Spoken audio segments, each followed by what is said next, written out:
So one of the things that you can easily do in Affinity is go ahead and write text along a path. So for that, let me just go around and let's say, for example, take an elliptical tool right here. If I want to go ahead and type in text that follows this elliptical tool, I can simply go around over here onto the text tool right here.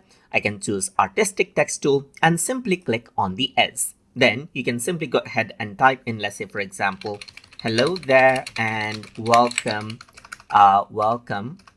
to TutorTube right here, just like this. Or let me just go around over here and type in TutorTube right here. I can go ahead and select out all the text and increase the size of the text right here, just like this as well.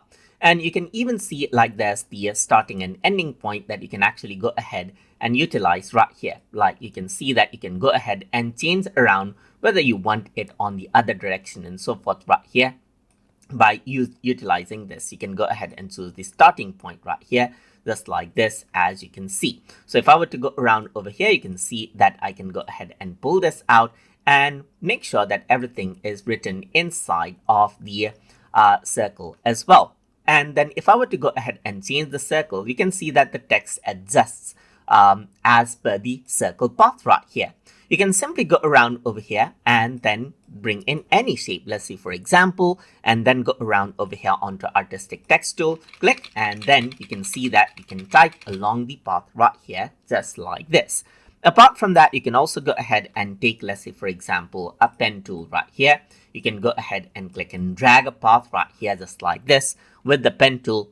And then what you can do is you can go around over here onto artistic text tool, go ahead and click, and then as you type, you can see that you can go ahead and follow along the path right here, just like this. So that is how you can go ahead and then make sure that the text follows out a path right here inside of Affinity. So you can see that there's no text right here. So let me just go around over here, just like this.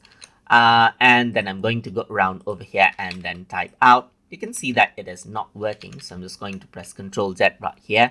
And then you can see that I have this text along the path and I can go ahead and change the location of it as well. And even change the direction as I push it, as you can see right here, just like this inside of Affinity. So I hope you guys learned something as always. And as always, please like, comment, share, and subscribe.